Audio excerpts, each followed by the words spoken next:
Om Swastiastu. Selamat pagi atau selamat siang untuk adik-adik sekalian. Kita ketemu lagi di mata pelajaran prakarya.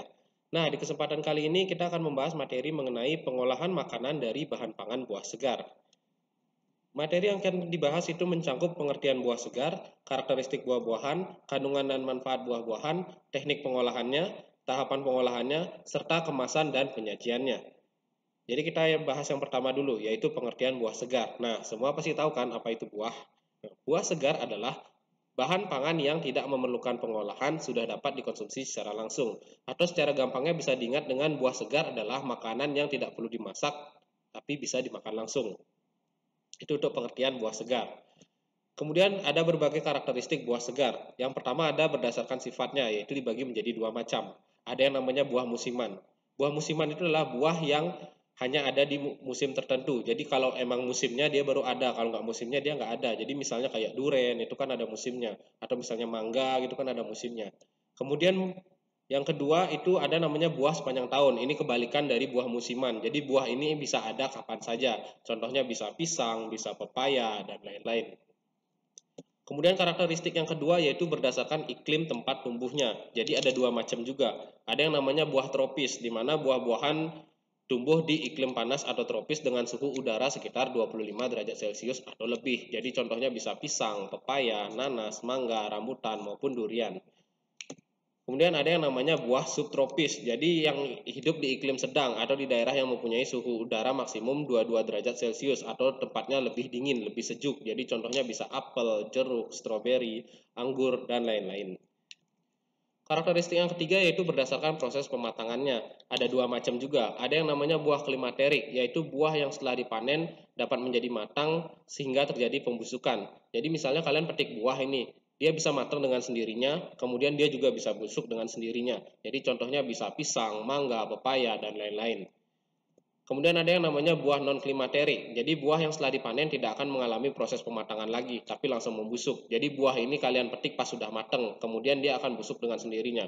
Kalau kalian petik pas mentah, dia akan tetap mentah dan langsung ke busuk. Tidak ada proses pematangan seperti buah klimaterik. Jadi contohnya bisa semangka, anggur, jambu air, dan lain-lain. Itu untuk karakteristik buah-buahan. Kemudian buah-buahan juga memiliki berbagai kandungan dan manfaat. Contohnya ada jambu biji. Jambu biji ini mengandung vitamin C, A, kalium, antioksidan, serat, zat besi, protein, magnesium, dan folat. Dan memiliki manfaat bisa untuk merawan radikal bebas, bisa untuk menangkal kanker, bisa untuk memperlancar proses pencernaan. Contoh selanjutnya itu ada alpukat. Nah, alpukat ini memiliki kandungan lemak nabati atau lemak tak jenuh, juga mengandung vitamin A dan E. Dia memiliki manfaat untuk menurunkan kolesterol, mencegah stroke, penyakit jantung, darah tinggi, kanker, kesehatan mata, menghaluskan kulit, menghilangkan kerutan, membuat kulit tampak lebih muda. Contoh selanjutnya itu ada buah pepaya. Jadi buah pepaya dia memiliki kandungan serat, potasium, vitamin C, vitamin A, korten, flavonoid, folat, dan asam pantotenat. Dia juga memiliki manfaat untuk melancarkan pencernaan, mencegah penyakit flu, pilek, meningkatkan sistem kekebalan tubuh. Kemudian ada contoh lagi yaitu buah belimbing. Buah belimbing itu memiliki kandungan vitamin C, A, E, B kompleks, serat, dan antioksidan. Di mana belimbing itu memiliki manfaat meningkatkan daya tahan tubuh, melindungi dari radikal bebas, menurunkan tekanan darah tinggi, mengatasi penyakit batuk. Jadi itu contoh-contoh kandungan dan manfaat buah. Yang lainnya kalian bisa cari sendiri di internet. Kemudian kita ke teknik pengolahan. Ada berbagai macam teknik pengolahan, tapi kita bahas satu-satu dulu. Yang pertama ada namanya teknik pengolahan pangan panas basah atau disebut dengan moist heat. Jadi ada beberapa contohnya. Yang pertama ada yang namanya boiling. Boiling ini adalah mengolah bahan makanan dalam cairan yang sudah mendidih atau istilah gampangnya kita sebut dengan merebus. Jadi bahan makanan itu dimasukkan ke air yang sudah mendidih sehingga nanti dia akan matang. Itu namanya boiling atau merebus.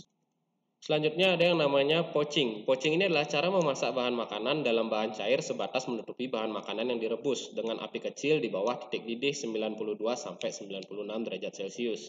Kemudian ada yang namanya braising. Braising ini juga merebus, cuma bedanya dia dengan sedikit cairan, kira-kira setengah lah dari bahan yang akan direbus. Dengan panci dalam keadaan tertutup dan api perlahan dikecilkan. Kemudian ada yang namanya steaming atau istilah lainnya ini mengukus. Jadi dia memasak bahan makanan dengan mengandalkan uap air yang mendidih. Jadi dia dikasih air di bawahnya, kemudian dikasih pembatas, kemudian baru ada bahan makanan. Nanti uap panas dari air itu dia akan mematangkan makanannya. Itu namanya steaming atau mengukus.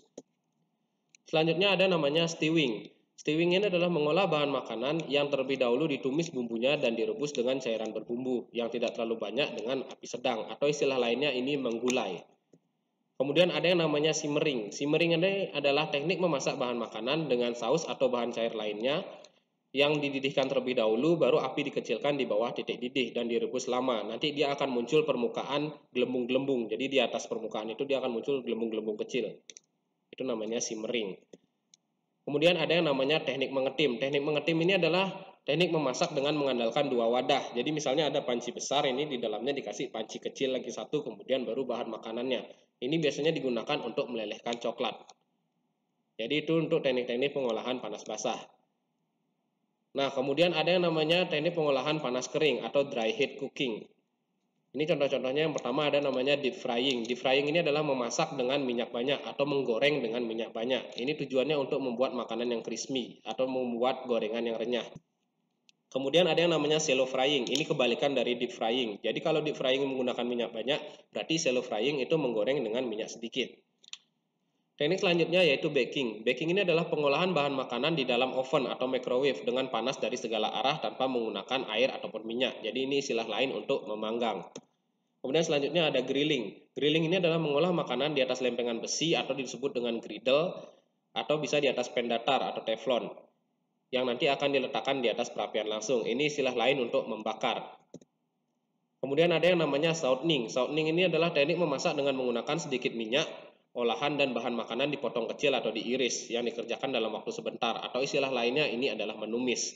Jadi itu adalah teknik-teknik pengolahan panas kering. Nah, selain kedua teknik tersebut, ada juga teknik pengolahan lainnya untuk pengolahan buah-buahan. Yang pertama itu ada teknik menghaluskan. Jadi menghaluskan bisa menggunakan blender. Biasanya ini digunakan untuk membuat jus. Kemudian ada yang namanya menyaring atau memeras. Ini biasanya kalau kalian bikin es jeruk, kalian bisa menggunakan teknik ini. Dari buah jeruk disaring atau diperas biar dapat airnya. Kemudian ada juga dicampur. Jadi buah-buahan itu kan bisa langsung dimakan. Kalian bisa mix atau campur dengan buah-buahan lainnya. Jadi bisa dibikin es campur atau bisa dibikin makanan yang lainnya. Dan yang terakhir itu tidak dimasak. Jadi seperti pengertian tadi, buah itu adalah makanan yang bisa dimakan tanpa perlu dimasak. Jadi itu teknik-teknik pengolahan bahan pangan buah segar.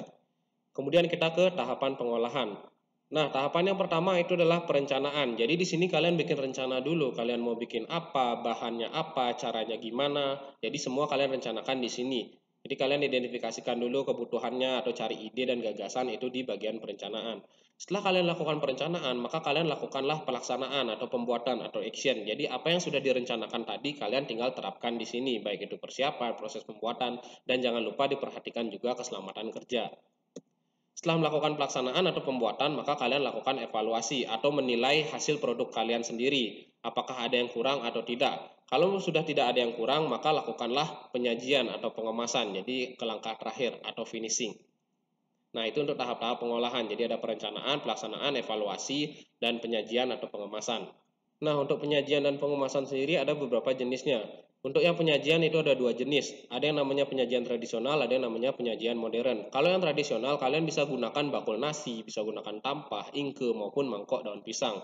Kalau yang modern, kalian bisa pakai piring, mangkuk, gelas, dan lain-lain. Untuk kemasan juga ada dua jenisnya. Ada kemasan tradisional, ada kemasan modern. Di mana kemasan tradisional kalian bisa gunakan janur, daun woka, daun jati, daun pisang, maupun pakai besek. Kalau kemasan yang modern, kalian bisa pakai kertas minyak, karton, styrofoam, aluminium, kantong plastik, rantang, maupun tupperware. Itu untuk penyajian dan kemasan. Jadi ada beberapa macam jenisnya. Nah, ada beberapa kriteria yang perlu diperhatikan dalam wadah penyajian atau kemasan. Yang pertama itu bahan kemasan tidak berbau serta mampu melindungi isinya dari berbagai risiko dari luar. Jadi kemasan itu nggak boleh berbau karena ini kan makanan. Kalau ada bau pasti kalian langsung nggak berminat dengan makanannya. Kemudian yang kedua, bahan kemasan atau wadah penyajian itu mudah didapat, jangan yang sulit-sulit, nanti malah merepotkan kita sendiri. Kemudian bahan kemasan atau wadah penyajian dia memiliki daya tarik terhadap konsumen. Jadi kalian bisa desain kemasannya semenarik mungkin atau kalian bisa sajikan dengan menarik mungkin supaya konsumen bisa lebih tertarik dengan produk yang sudah kalian buat.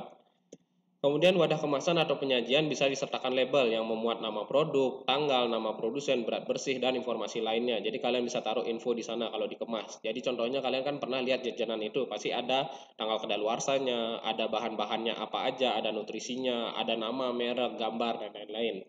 Jadi itu kriteria-kriteria yang perlu diperhatikan dalam menyajikan atau mengemas. Baik, itu saja materi yang dapat saya sampaikan kali ini.